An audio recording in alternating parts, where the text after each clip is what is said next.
శుక్లాంబరధరం విష్ణుం శశివర్ణం చతుర్భుజం ప్రసన్నవదనం ధ్యాయేత్ సర్వవిఘ్నోపశాంతయే.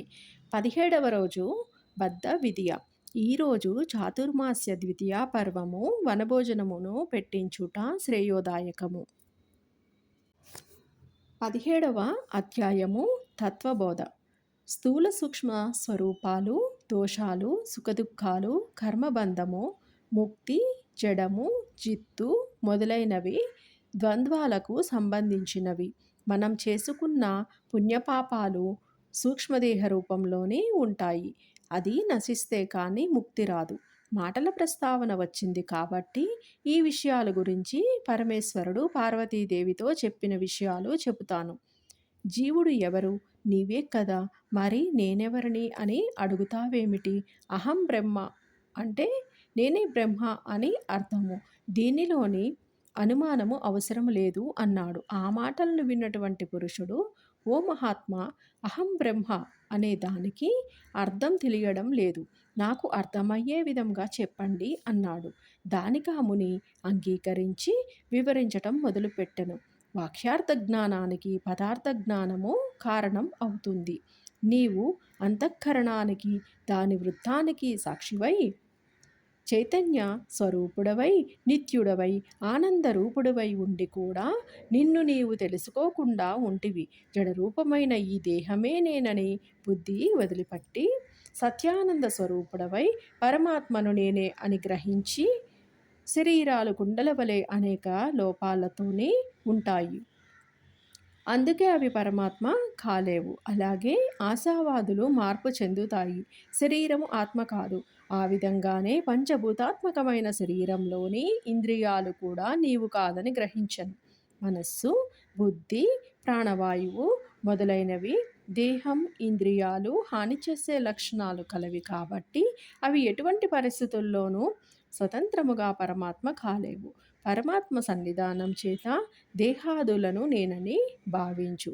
జనన మరణాదులు లేనివాడయి సర్వాన్ని సూదంటూ రాయివలే గ్రహిస్తూ ఉంటాడో అతడే నేనని భావించు. ఏ వస్తువు సన్నిధాన బలం వలన జడమును దేహేంద్రియమున ప్రాణములు ఉన్న జననము లేని ఆత్మ అని తెలుస్తుందో అట్టి పరమాత్మ నేనని గ్రహించుకో. దీపం వేరు వెలిగే అగ్ని వేరని ఏ విధముగా తోస్తుందో ఆ విధంగా దేహం వేరు ఈ దేహంలోని ప్రకాశిస్తున్న ఆత్మ వేరని గ్రహించి ఆత్మస్వరూపుడవైన ఆ పరమాత్మనే ధ్యానించు. జాగ్రత్త స్వప్నానువస్థల ఎందును పదార్థాలు లయమైనప్పుడు ఎవరు వికారరహితుడై సాక్షిభూతుడై చూస్తుంటాడో అతడే నేనని భావించు. ప్రియాప్రియాలు సుఖదుఖాలు ఎవరికి సమానములో అంతకంటే ఎక్కువ ఇష్టులై సర్వసాక్షి అయి ఎవడు వెలుగుచున్నాడో వాడే నేనని గ్రహించు. ఎవడు బోధరూపుడు సాక్షి లక్షణాలను వాడే త్వపదార్థమైన వాడు అనబడతాడు. ఇంద్రియాలు, దేహము, మనస్సు, ప్రాణము, అహంకారము వీటికంటే విలక్షణంగా ఉంటాడు. త్వపదార్థం చేత కూడా షడ్భావనవికారాలు లేనివాడు. ద్వంద్వ పదార్థములను నిశ్చయించిన తదుపరి తత్సర్థాన్ని విచారించాలి.